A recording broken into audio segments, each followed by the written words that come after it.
धर्म का प्रारंभ सम्यक दर्शन से होता है।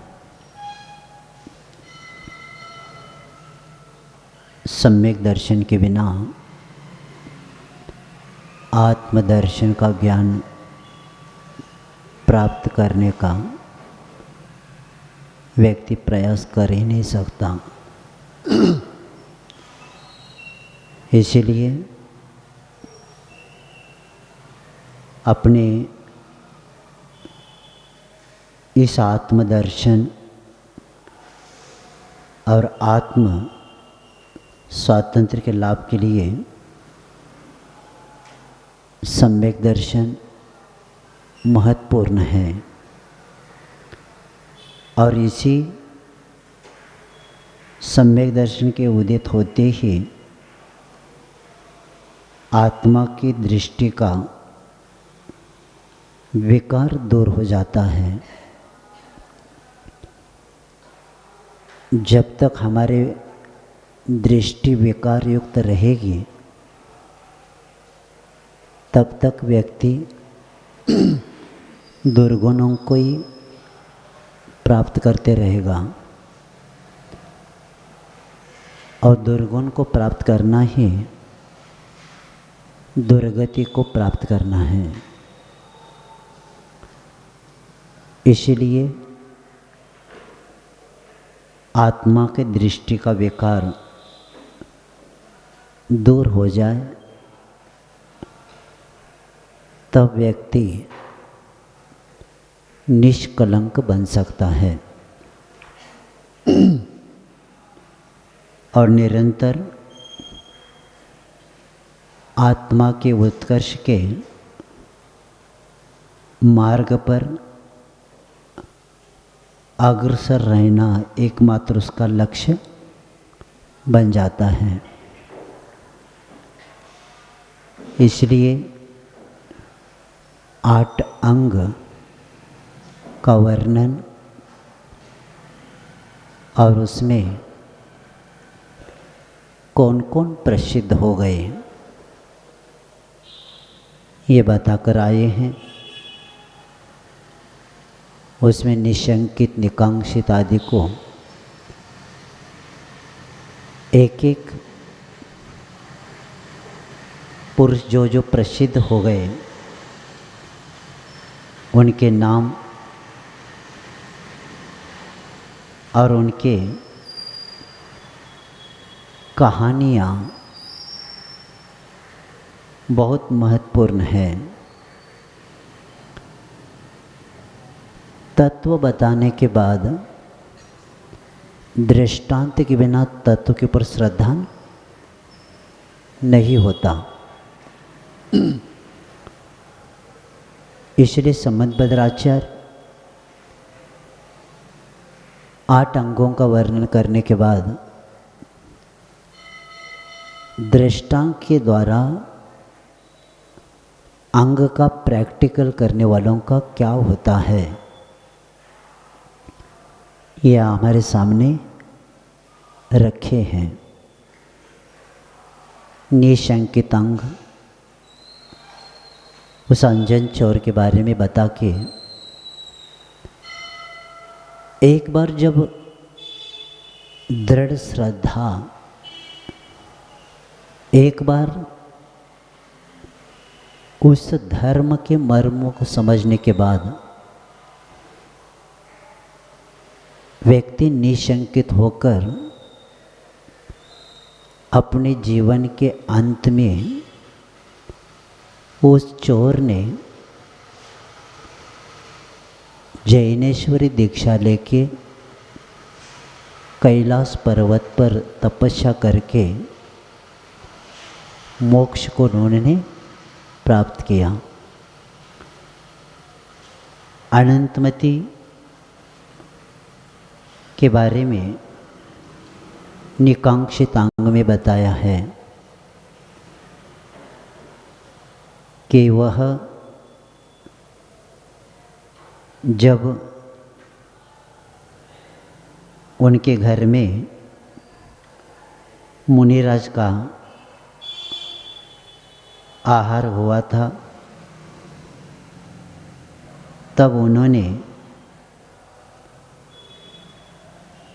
अपने जीवन में उस व्रत को ऐसा धारण किया था कि नंदीश्वर अष्टानिक पर्व के अष्टमी के दिन जैसे उनके पिताजी ने धर्म के आचार के बाद में 8 दिन का ब्रह्मचर्य का व्रत लिया था, और उसी वक्त शेठ जी ने ऐसे सहज कह दिया कि अनंतमती को भी ब्रह्मचर्य व्रत दे देना। और उस समय उन्होंने ब्रह्मचर्य व्रत ले लिया। जब वो बड़ी होने के बाद विवाह का अवसर आया, तब कहा कि पिताजी मैंने तो वो कुतूहलवश ऐसा ही, पिताजी ने कहा था अभी व्रत में ले लो, तो वो छोटी थी तो उन्होंने ब्रह्मचर्य व्रत ले लिया। ऐसे मजाक में पिताजी ने कह दिया तो उन्होंने ले लिया। बड़ी होने के बाद शादी की चर्चा होने लगी तो उन्होंने कहा पिताजी मेरा तो ब्रह्मचर्य व्रत है। और तब कहा कि मुझे ब्रह्मचर्य तो आपने दिलाया था और इसलिए मेरा विवाह के क्या प्रयोजन है। ऐसे करके शेठ जी ने इतना कहा था कि मैंने तो बेटा आपको क्रीड़ावश ब्रह्मचर्य दिलाया था, लेकिन अनंतमती ने कहा कि व्रत रूप धर्म के विषय में क्रीड़ा क्या वस्तु होती है। व्रत तो व्रत होता है। और इसी के कारण इन्होंने अनंतमती की कहानी आप पढ़ेंगे और इन्होंने जीवन में क्या क्या स्थिति मिल गई और उन्होंने अपने कहाँ कहाँ जाना पड़ा, लेकिन अंतिम समय तक उन्होंने क्या किया कि अपने व्रतों का पालन किया। इसीलिए निकांक्षित अंग में अनंतमती प्रसिद्ध हो गई। उद्यान राज्य के बारे में, क्योंकि बाद में मैंने सोचा अब इनको कहानी कब मिलेगी पढ़ने को, तो हमने सोचा कि आज एक 2-3 मिनट में सब कहानी का सार बता रहा हूँ। तो उद्यान राजा ने के बारे में एक बार अपनी सभा में सम्यक दर्शन के गुणों के वर्णन करते हुए सौधर्म इंद्र ने कहा, उस देव लोगों के सभा में कहा कि रोरकपुर के नगर का राजा उद्यान जो है वो निर्विचिकित्सा अंग की उसकी बहुत प्रशंसा किया गया। जब एक देव ने सुना, जिनका नाम था वासव नाम का देव था, उन्होंने कहा ऐसा थोड़ी है, इतना बड़ा राजा होकर निर्विचिकित्सा अंग थोड़ी पालन करता है। तो इसीलिए वह देव विक्रय से एक मुनि का रूप लेकर पहुंच गया और ऐसा शरीर कुष्ठ से गलित हो रहा है। विक्रिया के द्वारा वह देव मुनि बनकर शरीर क्या है, कुष्ठ रोग से पूरा गलित हो रहा है।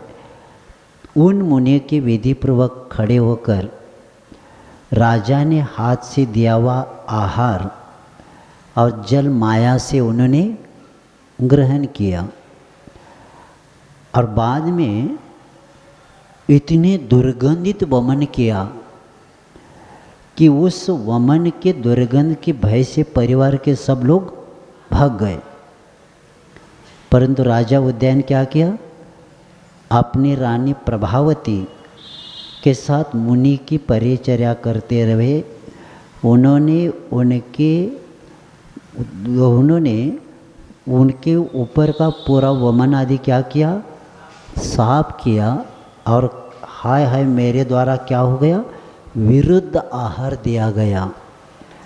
इस प्रकार निंदा करते हुए राजा ने मुनि के पूरे शरीर का वमन साफ किया और अंत में देव अपने माया को समेटकर असली रूप में प्रकट हो गए और पहले का सब समाचार कहकर राजा की प्रशंसा करके वे स्वर्ग चले गए। और उद्यान राजा ने वर्धमान स्वामी के पादमूल में तप ग्रहण किया। महावीर भगवान के पादमूल में जाकर उद्यान राजा ने वहाँ जाकर तप ग्रहण किया, दीक्षा करके तप किया। और वह तप करके उद्यान राजा इस निर्विचिकित्सा अंग के कारण मुनि बन के मोक्ष चले गए। कहाँ जब हमने ये पढ़ा हमने कहा भैया ये विषय बताना पड़ेगा। अने निर्विचिकित्सा अंग का पालन करने वाला उद्यान राजा कहाँ चले गए, मोक्ष चले गए। और रानी जो थी वो सेवा की थी, तो रानी तप के प्रभाव से ब्रह्म स्वर्ग में देव हो गई। इतना महत्व निर्विचिकित्सा मुनि के उस दुर्गंध को देखकर भी, साफ करके भी थोड़ी सी भी क्या किया नहीं है, ग्लानि नहीं किया। उसी के कारण वह एक देव ने परीक्षा के रूप से काम किया, लेकिन काम किनका हो गया, राजा का हो गया। और वो रत्नत्रय धार करके तप करके महावीर भगवान के पादमूल में दीक्षा लेके तपस्या करके मोक्ष को प्राप्त किए। ये है निर्विचिकित्सा अंग का। और अनंतमती का भी आता है। तो अनंतमती ने अंत में संन्यासपूर्वक यानी कमलश्री आर्यिका के पास दीक्षा लेकर बहुत काल तक तप किया और अंत में संन्यासपूर्वक मरण धारण कर कर इसकी आत्मा सहस्त्र स्वर्ग में देव हो गई। और रेवती रानी के बारे में कल बता कर आए थे। और स्थितिकरण अंग में जो आता है कि ये वारिश नहीं, उपगुण अंग में जिनेन्द्र सेठ भक्त का आता है। इनकी तो कहानी इतनी सुंदर है कि जब सौराष्ट्र के देश के नगर में राजा यशोधर रहता था, उसके रानी का नाम सुषिमा था और दोनों के सुवीर नाम का पुत्र था। और सुवीर सप्त व्यसनों से अभिभूत हुआ था। तो तथा ऐसे ही चोर पुरुष उनकी सेवा करते थे।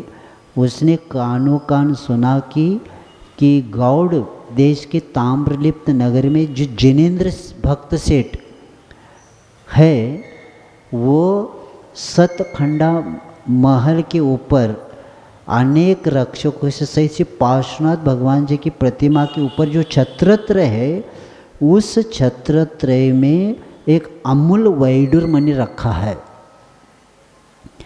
ये कौन सुनता है? सुवीर वो सुनता है।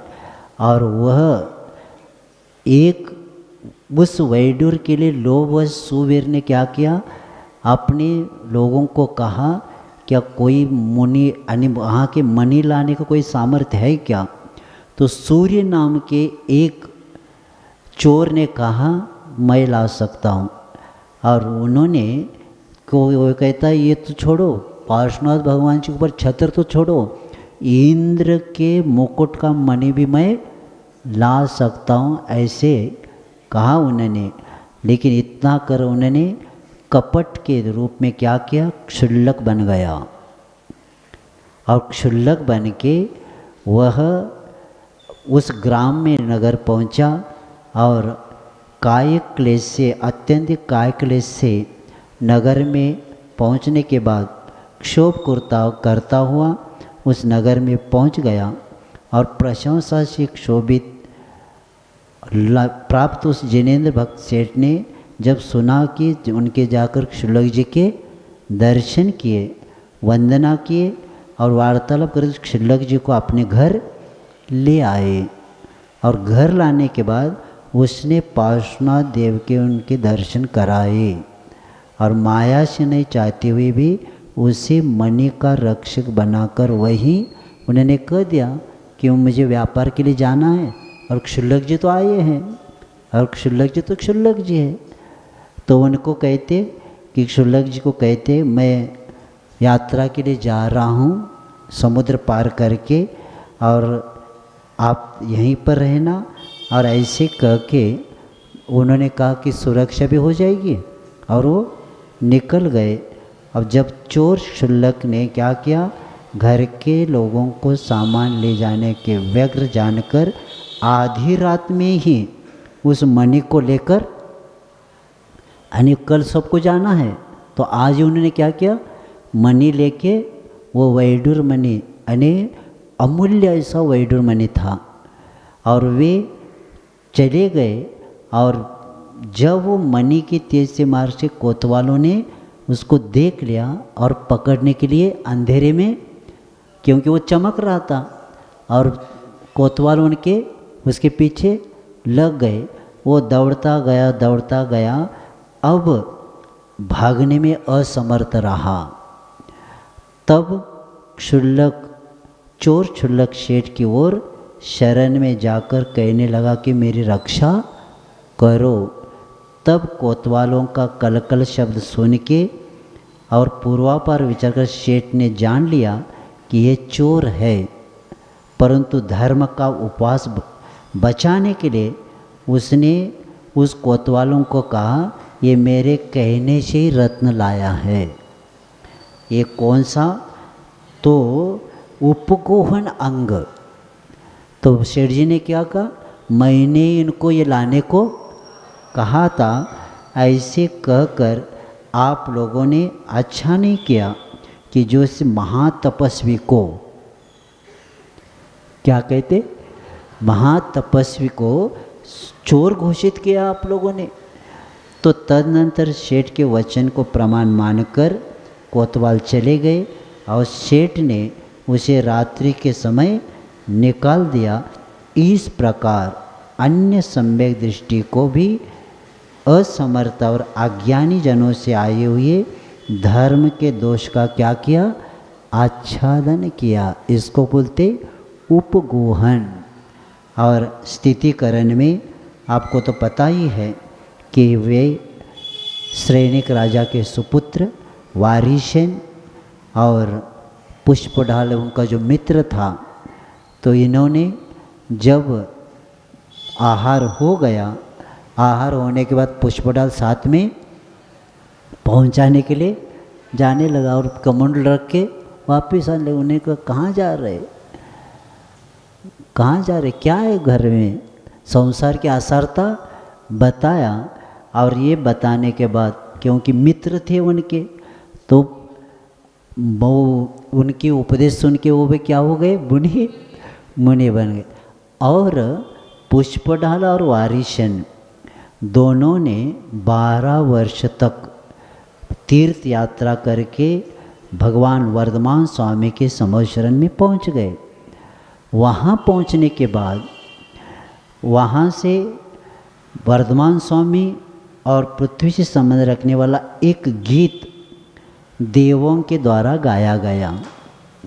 वर्धमान स्वामी और पृथ्वी से संबंधित ऐसे गीत गाया और उस पुष्पडाल ने उसको सुना, मुनि बने हैं और एक गीत उन्होंने सुन लिया।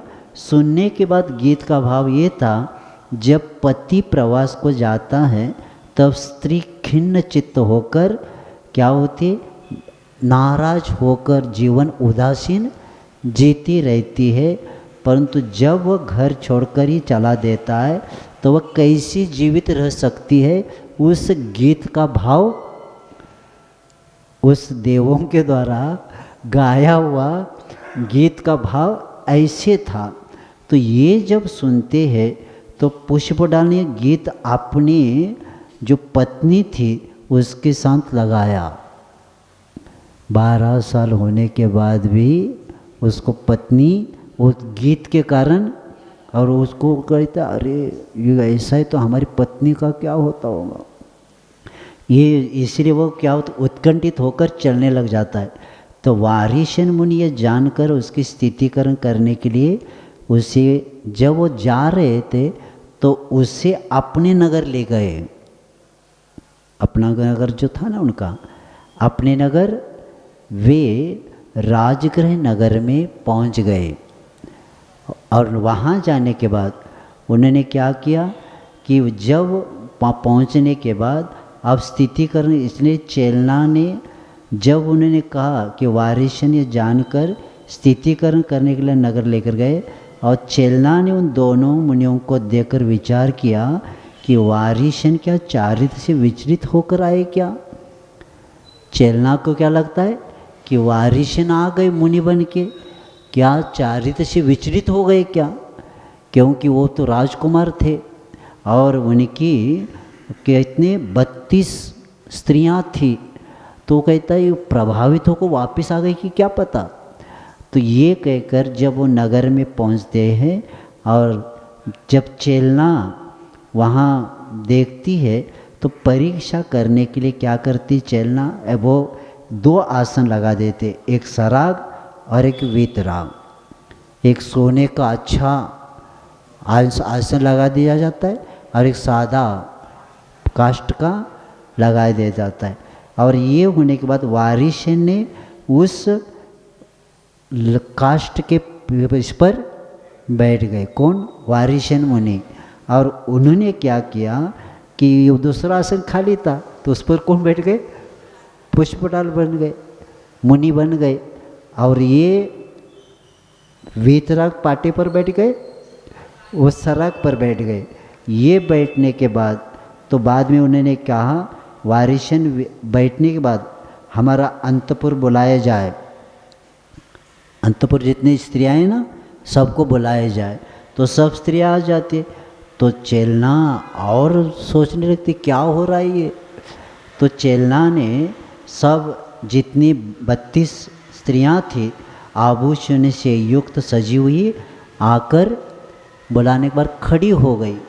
खड़ी होने के बाद वारिशन मुनि ने पुष्पडाल से कहा ये स्त्रियाँ और ये मेरा युवराज पद आप ग्रहण करना, ये रानियाँ भी ले लो और मेरा जो युवराज पद है ये भी आप ग्रहण कर लो। जब वारिश ने कहते हैं तो पुष्पडाल लज्जित होता है और कहता है इनकी इतनी 32 स्त्रियाँ एक से एक सुंदर है, और ये क्या सोमिला का कुछ नाम है उसका, क्या कहते एक स्त्री के पीछे हमारा क्या है ये। तो और युवराज पद भी दे रहा है, 32 इतनी एक से अप्सरा जैसी रानी छोड़ा है और एक के पीछे मेरा क्या हो गया। तो ये लज्जित होकर उत्कृष्ट वैराग्य को प्राप्त हो जाता है और परमार्थ से तप कर देता है। तो ये है स्थितिकरण। और स्थितिकरण करके ये बता के वात्सल्यांग में आप रक्षाबंधन के दिन सुन के आए ही है कि अकम्पनाचार आदि को लेके ये हुआ था। और प्रभावना में जो वज्र कुमार मुनि प्रसिद्ध हुए, क्योंकि जो अष्टानिक पर्व में रथ निकाला जाता है, जो एक दासी थी वह राजा को प्रभावित करके वह अन्य समाज का रथ निकालना चाहती थी। तब लेकिन जो रानी उर्विला थी उन्होंने कहा यदि मेरा रथ पहले घूमता है तो भी मैं आहार करूँगी, नहीं तो नहीं करूँगी।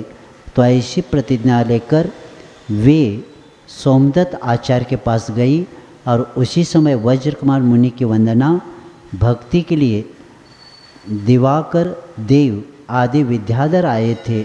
और वज्र कुमार मुनि ने यह सब वृत्तांत सुना के उनसे कहा कि आप लोगों को प्रतिज्ञा पर क्या करना चाहिए कि उर्मिला की रथ यात्रा कराना चाहिए। तो उन्होंने वे दूसरे समाज का जो तो रथ निकलने वाला था उसको तोड़ दिया और उस उर्मिला की रथ यात्रा जिनेंद्र भगवान की क्या हो गई, यात्रा यानी रथ यात्रा करके उन्होंने प्रभावना किया। और ऐसे जैन धर्म की प्रभावना, तो ऐसे 8 अंगों का बहुत अच्छा वर्णन है। और आप भी इसको और एक बार पढ़ेंगे, क्योंकि एक एक व्यक्ति इस अंग का पालन करने के कारण अपने जीवन का विकास कैसे किया। अब अंतिम आगे बताया जा रहा है कि 8 अंगों का वर्णन होने के बाद अब प्रश्न किया जा रहा है कि कोई शंका करता है कि सम्यक दर्शन के 8 के अंगों का अपन निरूपण करने का आपका क्या प्रयोजन है, जब एक में काम हो जाता था निशंकित अंग में, तो 8 अंगों का वर्णन क्या की। क्योंकि अंगों से रहित भी सम्यक दर्शन संसार का विच्छेद करने में सामर्थ्य हो सकता है क्या नहीं। यानी 8 अंग में कई अंग कम हो तो संसार रूपी इस वृक्ष को, परंपरा को क्या नष्ट नहीं कर सकते। ये प्रश्न करने के बाद आचार्य महाराज एक इसका महत्व बता के उदाहरण के द्वारा समझाया जा रहा है। क्योंकि 8 अंगों की पूर्णता में ही आत्मा में सम्यक दर्शन उत्पन्न हो सकता है। एक भी अंग की क्या नहीं होना चाहिए, कमी नहीं होना चाहिए। क्योंकि हमारा दर्शन यानी हमारा सम्यक दर्शन अपने ध्येय तक पहुंचने में अगर सफल होगा, जबकि उसके बताए हुए 8 अंगों में पूर्णता हो, तो हमारा सम्यक दर्शन क्या रहेगा, पूर्ण रहेगा।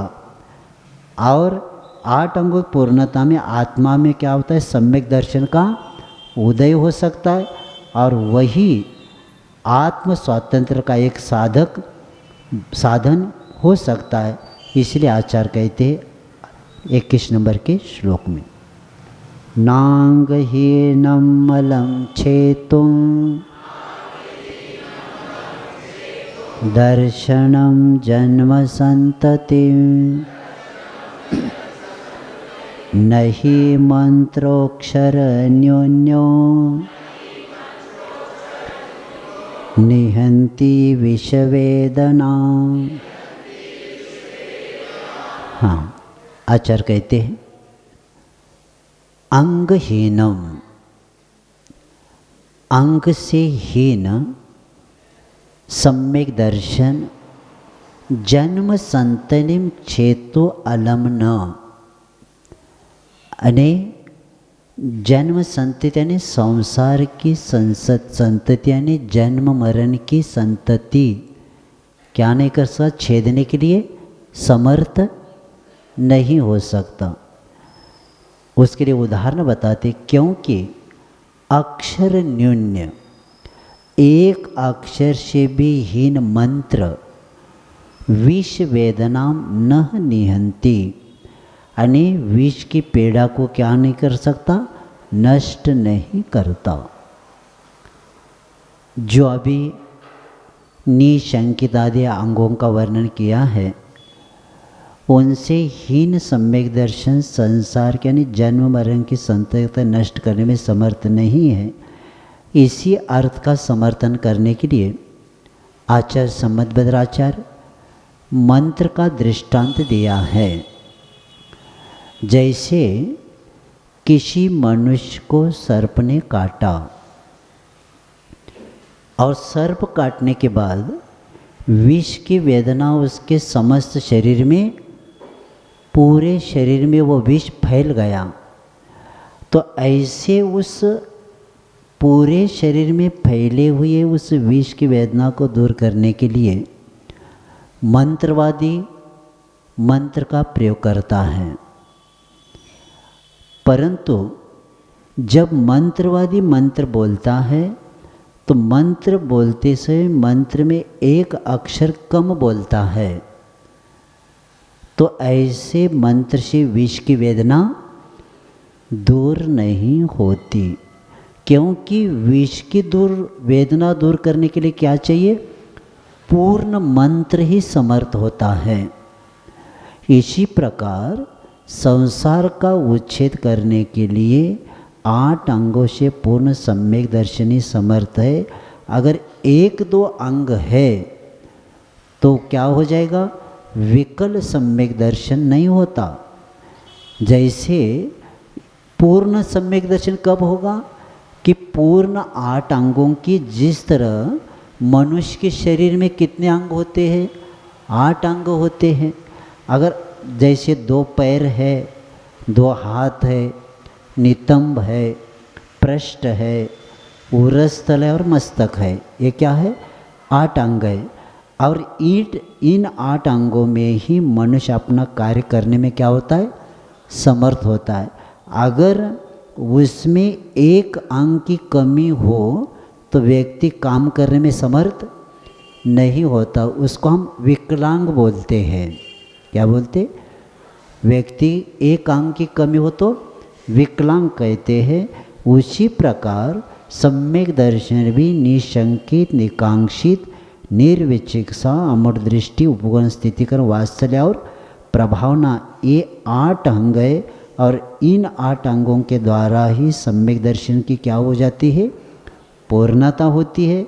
और इसीलिए आचार्य कहते, जैसे आप लोग भी बोलते हैं अक्षर पद स्वरहीनम बोलते ना, तत्वसूत्र आदि अंत में बोलते, तो अक्षर पद सहित उसमें कमी न हो, तो उसी तरह हम तत्वसूत्र में बोलते हैं। उसी तरह मंत्र की सिद्धि को अगर करना है तो उसमें अक्षर पद स्वरहीन बोलते ना आप लोग, वहाँ जैसे बोलते हैं तत्वसूत्र में, उसी तरह यहाँ भी बताया जा रहा है कि अक्षर पद सहित उसमें कमी न हो तो मंत्र की सिद्धि तो नहीं, पूर्ण हो तो ही मंत्र सिद्धि होती है, और उसमें कमी हो तो नहीं होता। इसीलिए सफलता न्यूनता और अधिकता में नहीं, जितना चाहिए उतना ही होता है। नहीं तो मैं विद्वान हूँ, मंत्र में और मेरा एक शब्द डालूँ, नहीं चलेगा, मुझे याद नहीं रहा, ये कम है। तो सफलता न्यूनता और अधिकता में नहीं आती, जितना मंत्र बताया है उतना ही आपको बोलना पड़ेगा।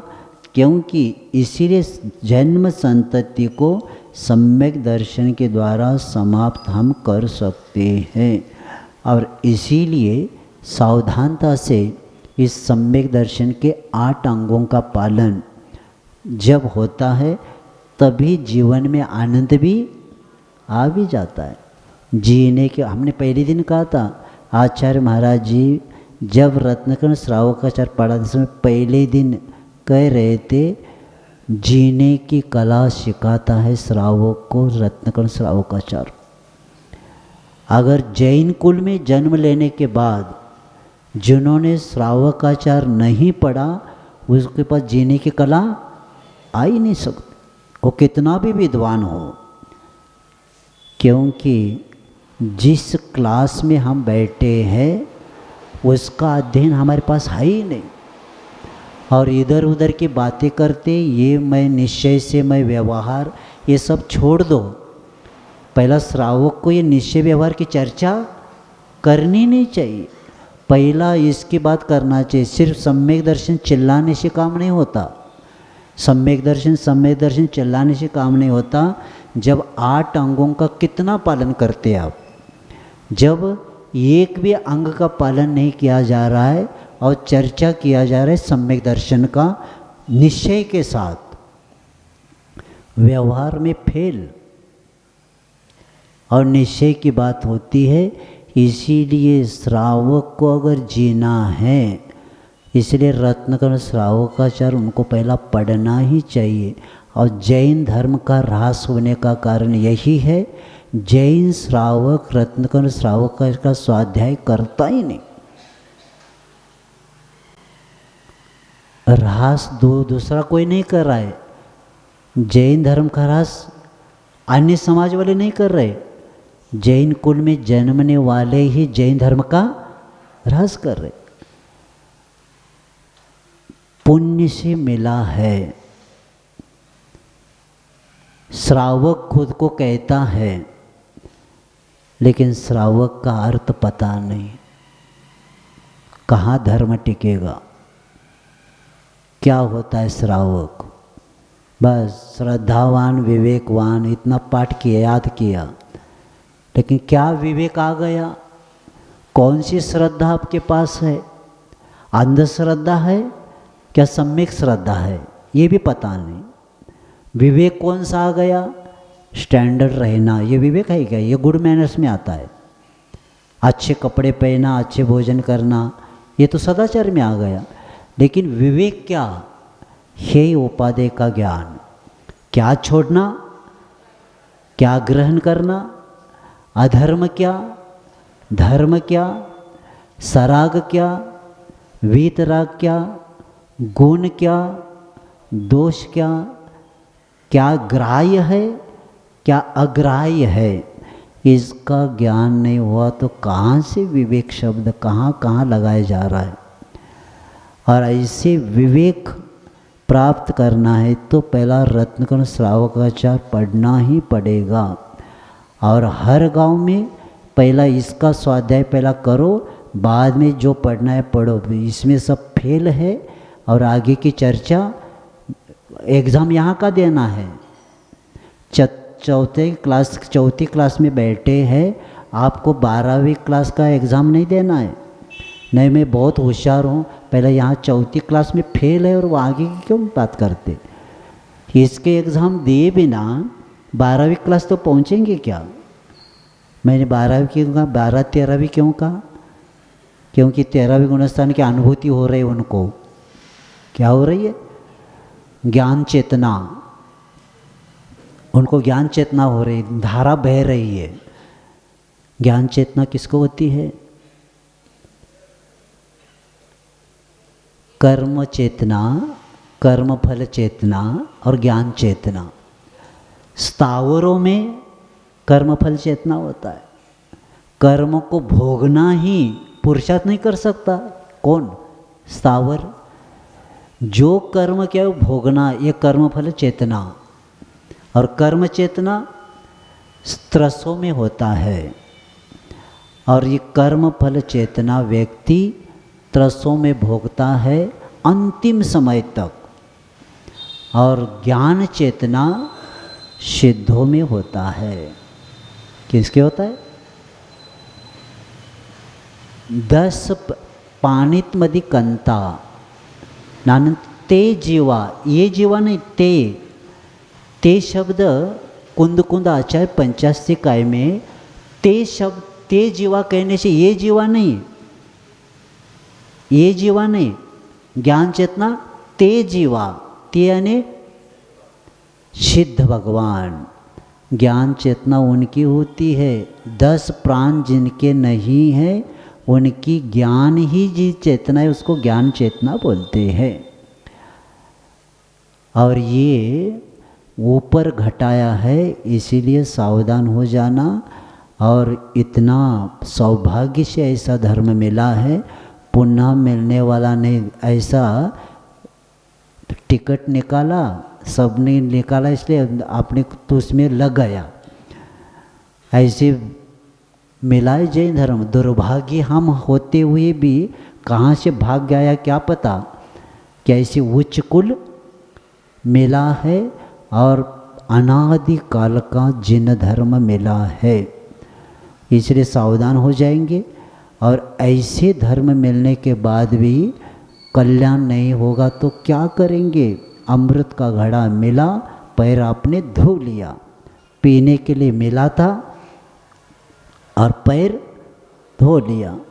इसीलिए सावधान हो जाना, क्योंकि हमें ये भव कई आगे के भव कम करने के लिए मिला है और ये ज्ञान प्राप्त करके लेना है। और जिस क्लास में आप चौथी अभी क्लास आपका गृहस्थ अविरत सम्यक दृष्टि आप है, लेकिन अविरत सम्यक दृष्टि होते हुए भी सम्यक दर्शन का ज्ञान कम है, अभी देव का भी निर्णय नहीं है, जैनत्व अभी आया भी नहीं, और इसी के कारण ये भव हमारे जैन धर्म के लिए ह्रास करने के लिए हमारा जीवन क्या न हो जाए, यानी इसको कलंक न लगे। हमारे कारण धर्म का क्या हो रहा है, ह्रास हो रहा है, ये पाप लगेगा आपको। जितना जाता तप त्याग नहीं होता, जहाँ बैठे वहीं बैठे धर्म करो, लेकिन मिथ्यात्व का त्याग किए बिना आप जैन बन नहीं सकते, क्योंकि कर्मों की निर्जरा प्रारंभ होता है सम्यक दर्शन के साथ ही। तत्वा सूत्र का 90 अध्याय का 45 सूत्र में बताते हैं कि असंख्यात निर्जर गुणी निर्जरा कहाँ से होती है, सम्यक दृष्टि श्रावक वीरतानंत वियोजक, ऐसे क्रम से ऊपर से गुणस्थान तक क्रम से घटा के आचार्य उमा स्वामी कहते हैं कि कर्मों की निर्जरा का प्रारंभ चतुर्थ गुणस्थान से प्रारंभ होता है। कब होता है, जब मिथ्यात्व का त्याग होता है, तब सम्यक दर्शन प्रारंभ होने बिना नहीं होता। तो ये न्यूनता मंत्र में कम भी नहीं होना चाहिए और ज़्यादा भी नहीं होना चाहिए। तो अगर ऐसे हो जाएगा तो गड़बड़ होने की संभावना है। जैसे बाइसिकल होती है, पहला घर घर में हवा करने का पंप रहता था, तो क्या कर देते, हवा भर देते थे उसमें, और कभी कभी क्या होता था कि हवा इतना भर देते तो कभी कभी ज़्यादा होने से टायर क्या होता है, फट जाता था। तो इसीलिए नहीं तो पंप मेरा है, साइकिल मेरी है तो करो। तो उस वक्त थोड़ा करते तो बजा के देखता है कितना है, यानी कम भी नहीं और नहीं तो अब ज़्यादा नहीं भरो तो क्या होगा तो ये अंदर की ट्यूब वो नहीं है, खराब हो जाएगी। उसमें कम भरेंगे तो कम भरेंगे और चलाएंगे तो क्या होगा, क्या खराब होगा, टायर का ट्यूब खराब होगी, क्योंकि हवा कम भर दिया और ज़्यादा भर दिया तो दोनों भी क्या हो जाएंगे, समाप्त हो जाएगा। इसीलिए हवा भरने वाला जानता है कि कितने भरना, तो उसी तरह मंत्र बोलने वाला जानता है ज़्यादा भी नहीं करेगा कमी भी नहीं करेगा।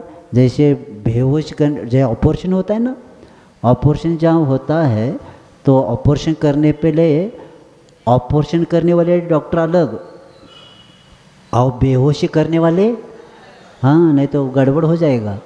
तो बेहोशी करने वाले को पहला बताया जाता है कि 2 घंटे का ऑपरेशन है, तो उसके अनुसार बेहोशी करने वाला जानता है कि 2 घंटे के ऑपरेशन में बेहोशी करने के लिए कितने प्रमाण में देना, तो उतने प्रमाण में वो बेहोशी देता है, तब जाकर वहाँ ऑपरेशन होता है। समझ लीजिए 2 घंटे का ऑपरेशन और भूल के उन्होंने 1.5 घंटे का दे दिया बेहोशी, क्या होगा,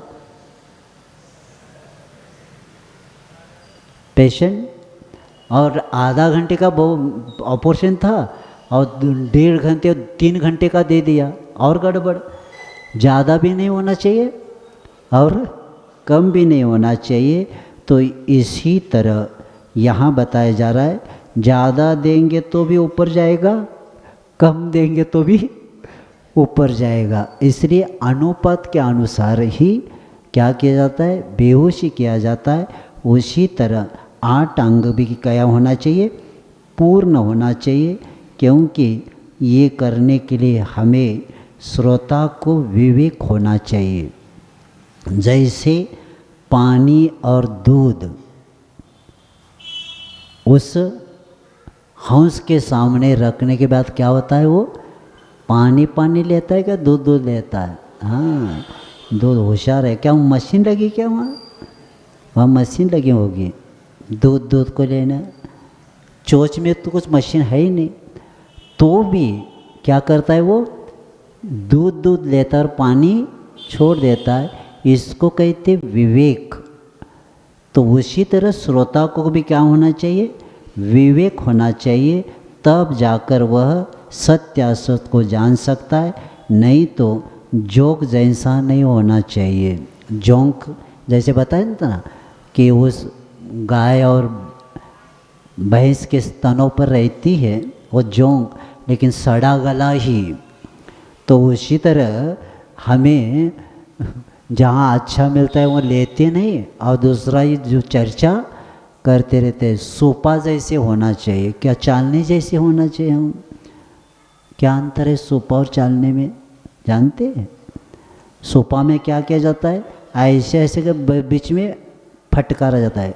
कब फटकारना ये भी याद रखना, नहीं तो कभी भी फटकारेंगे तो सब।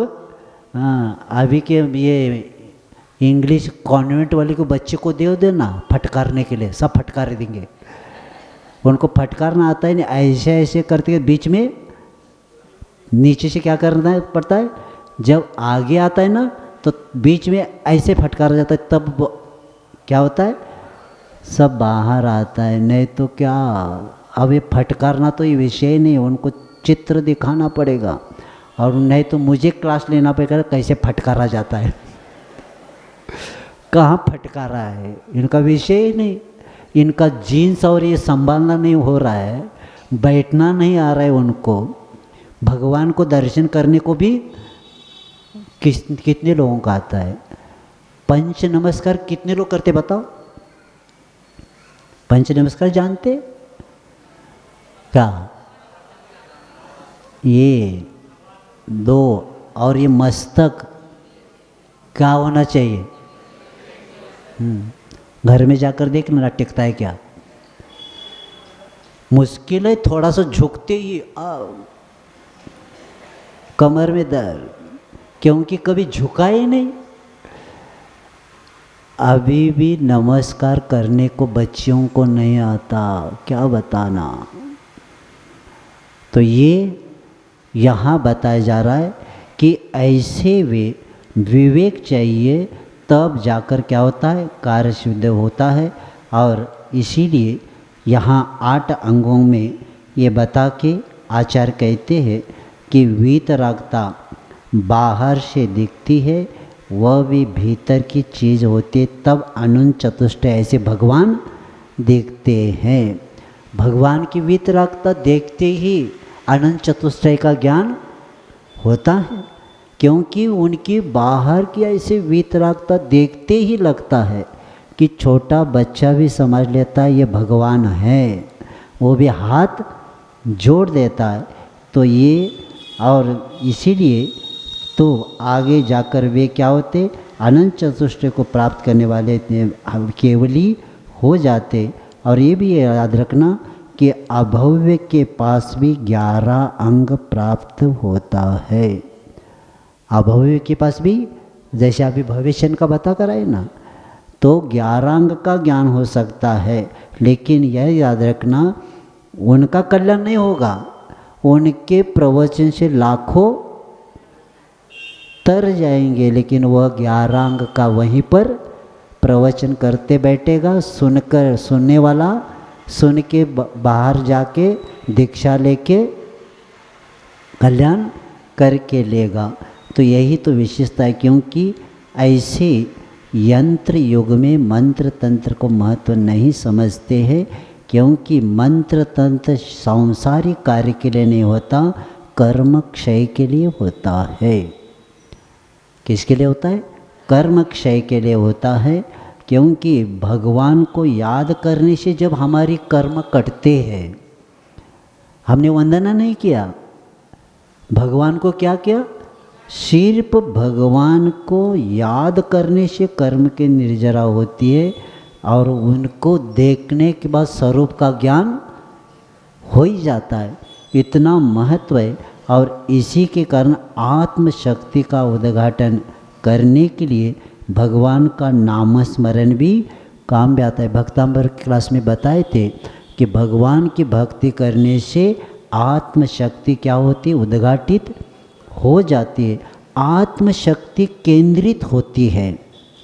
भगवान की भक्ति करने से आत्मशक्ति केंद्रित होती है। और आत्मशक्ति केंद्रित होना ही आनंद शक्ति का उद्घाटन प्रारंभ हो जाता है। और इसीलिए भगवान का नाम स्मरण, प्रभु का नाम लेने से परिचय जयने। और ये भी है कि प्रत्येक व्यक्ति इसको स्मरण करेंगे, क्योंकि प्रभु का स्मरण कर्म निर्जरा के लिए है, स्वरूप के प्राप्ति के लिए होता है। और मंत्र आदि जो होता है देवी देवता को कीर्तित करना, ये इसलिए मुनि महाराज के लिए कहा है कि मंत्र तंत्र का देवी देवता को कीर्तित करने के लिए उपयोग करेंगे तो आप परिग्रही बनेंगे। मुनि महाराज मंत्र तंत्र के द्वारा देवी देवता को कीर्तित अगर करते हैं तो ये क्या है, ये परिग्रह है। क्या नहीं, परिग्रह है, क्योंकि रौद्र ध्यान है। ये क्या है, किसी को कीर्तित करना, ये क्या है, रौद्र ध्यान है। इसलिए मुनि महाराज क्या करते हैं, मंत्र तंत्र सांसारिक के लिए नहीं करते, सिर्फ अपने कर्म निर्जरा के लिए करते। और जो मुनिराज मंत्र तंत्र सांसारिक के लिए करते हैं तो उनका गुणस्थान चेंज हो जाता है। सांसारिक कार्य के लिए मुनि महाराज मंत्र का उपयोग करते हैं तो क्या हो जाते हैं कि गुणस्थान चेंज हो जाता है, क्योंकि उस गुणस्थान में कार्य हो नहीं सकता। इसलिए देखो मुनि महाराज कौन, विष्णु कुमार, क्या किया, ज्ञान हो गया, अब वहाँ जाना है, गुणस्थान चेंज करना पड़ा। किसके लिए, 700 मुनियों के रक्षा के लिए। क्यों किए, क्योंकि मेरे कारण 700 मुनियों का क्या होने वाला है, यानी उस रत्नत्रय रूपी धर्म की सुरक्षा होने वाली है। और रिद्धि सिद्धि होने के बाद भी उपयोग करते नहीं थे, लेकिन उसके लिए किया, इसलिए उनका गुणस्थान चेंज हुआ। लेकिन किसके लिए किया, धर्म लेके किया।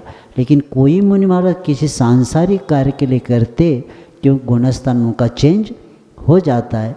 और इसीलिए यहाँ ये 8 अंगों को बता के आचार्य कहते हैं कि ऐसे 8 अंगों को एक एक अंग के द्वारा थोड़ा सा बता के मैं समाप्त करता हूँ कि सम्यक तरह से संसार की चंद्र समर्थ नहीं होता। देखो एक एक अंग को बताते, जब तक मनुष्य शंकाशील रहता है तब तक वह किसी काम के आगे नहीं बढ़ता। समझ लो खड़े हैं आप और आप मन में शंका है तो आप पैर नहीं उठाते।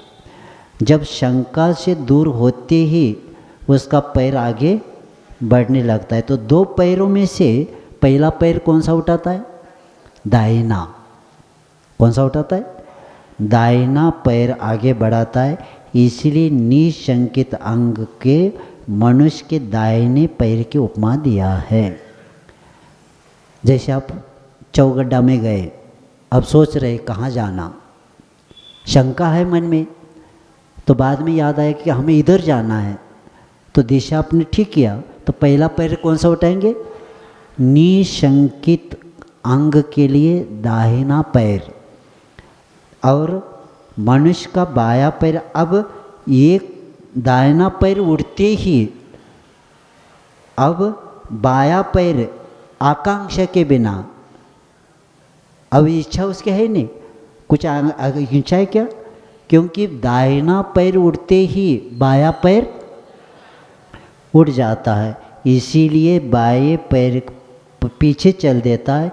इसलिए निकांक्षित अंग के लिए बाएं पैर की उपमा दी गई है। और शरीर के मल मूत्रादि पदार्थ को साफ करने के लिए मनुष्य का बायां हाथ किसी ग्लानि के बिना क्या होता है, आगे हो जाता है। इसलिए निर्विचिकित्सा अंग के लिए बाएं हाथ की उपमा दी गई है। और समझ लीजिए ऐसे बैठे हैं और कोई आपत्ति आ गई या कोई लाठी मार रहा है, तो उस वक्त क्या करते, अपने बचाव करने के लिए पहला हाथ कौन सा आता है ऊपर, दाहिना हाथ आता है। तो ये उस निवारण के लिए दाहिना हाथ सबसे उस अंग को सहायता करता है। इसलिए स्थितिकरण अंग के लिए, स्थितिकरण अंग के लिए दाहिने हाथ की उपमा दी है। और खोटे कार्यों से बचने के लिए मनुष्य अब कुछ दिख रहा था उस तरफ और अपने को अश्लील है देखना नहीं, तो व्यक्ति क्या करता है, पीठ दिखाता है। यानी खोटे कार्य से बचने के लिए मनुष्य की पीठ की सहायता होती है, अर्थात खोटे कार्य की ओर पीठ देने से मनुष्य पाप से क्या हो जाता है, बच जाता है। इसीलिए खोटे कार्य से मानसिक हो, वाचनिक हो या शारीरिक असहयोग के कराने वाले, अब हमें सहयोग नहीं करना है उसको, असहयोग कराने वाले अमूढ़ दृष्टि के अंग के लिए पीठ की उपमा दिया है। पीठ क्या है, अमूढ़ दृष्टि के लिए किया है। और जिस प्रकार पीठ और पैर के बीच में जो नितंब होता है, तो जिस प्रकार मनुष्य अपने नितंब प्रकट करने के लज्जा का अनुभव करता है, उसे प्रकट नहीं करता, उसी प्रकार सम्यक दृष्टि जीव क्या करता है, किसी के दोषों को प्रकट करने का लज्जा का अनुभव करता है, उसे प्रकट नहीं करने देता। इसलिए उपगुहन अंग के लिए नितंब, जैसे व्यक्ति नितंब को लज्जा के लिए उसको ढका रहता है, तो उसी तरह उपगुण अंग के लिए किसकी उपमा दिया है, नितंब की उपमा दी है। और मनुष्य के साथ जैसे जिसके साथ स्नेह होता है वो उसे अपने छाती से लगाता है, जिसके प्रति अपना क्या होता है, स्नेह होता है। तो इसीलिए वात्सल्य अंग के लिए उरस्थल की उपमा दिया है, वात्सल्य अंग के लिए उरस्थल की उपमा दिया है। और जिस प्रकार अपना मनुष्य सिर ऊंचा कर अर्थात मुख दिखाकर लोगों के अपने ओर आकर्षित करता है, तो उसी प्रकार प्रभावना अंग के लिए सम्यक दृष्टि मनुष्य दूसरों को समीचीन धर्म की ओर आकर्षित करता है। इसलिए प्रभावना अंग के लिए किसकी उपमा दिया है, मस्तक की उपमा दी है। और अपना अपना कार्य करने के लिए जिस प्रकार मनुष्यों के जो 8 अंग आवश्यक है, उसी प्रकार अपना कार्य करने के लिए सम्यक दर्शन के लिए भी 8 अंग आवश्यक है। और ये बताकर प्रत्येक अंग को बता के विशेषताएं विचार करते हैं, तो स्वयं अपने को ज्ञात होता है कि हमें निशंकित आदि 8 अंगों में जो बताया है कि 2 प्रकार के निज और पर के दोनों बार विशेषता अपेक्षित विचार करते, निशंकित, निकांक्षित, निरुच, अमर दृष्टि, इन 4 अंगों का स्व से संबंध अधिक होता है। पहले भी बताया था 4 अंग किसके लिए, स्व से संबंध रखता है। और इसी के कारण वो और आगे की जो उपगुहन, स्थितिकरण, वात्सल्य और प्रभावना 4 अंग जो है समष्टि समाज से अधिक जान जाता है। यानी व्यक्तिगत स्वकीय उन्नति के लिए प्रारंभिक 4 अंगों का होना आवश्यक है और समाज संबंधी उन्नति के लिए उपगुण आदि 4 अंगों का होना आवश्यक है। और जिस समाज में एक दूसरे के दोष देखे जाते हैं, कोई किसी की सहायता नहीं करता, एक दूसरे को दोष देखने में ही हम माहिर हैं। तो जिस समाज में एक दूसरे के दोष देखने में ही देखे जाते, वो किसी की सहायता नहीं करता और कोई किसी के सुख दुख में सम्मिलित होकर आत्मीयता भी नहीं प्रकट करता और न समीचीन कार्य का प्रचार करता है, वह समाज बहुत शीघ्र क्या हो जाती है, नष्ट हो जाती है। परंतु इसके विपरीत जिस समाज में दोष देखने की अपेक्षा गुण देखे जाते हैं और विपत्ति पड़ने पर एक दूसरे का सहयोग किया जाता है और सबके साथ आत्मीयता रखा जाता है और समीचीन कार्यों का क्या होता है, प्रचार किया जाता है, वह समाज संसार में चिरकाल तक क्या होता है, जीवित रहता है। इसीलिए 8 अंगों का पालन करेंगे तो स्व का भी और समाज का भी विकास होगा। अगर 8 अंगों का पालन नहीं होंगे, अपना भी पतन और समाज का भी, धर्म का भी पतन होता है। इसलिए सावधानता रख कर अपने को कार्य करना। पाठ करेंगे। नांगहीनं मलं चेतुं दर्शनं जन्मसन्तति न हि मन्त्रोऽक्षरः न्योन्यो निहन्ति विषवे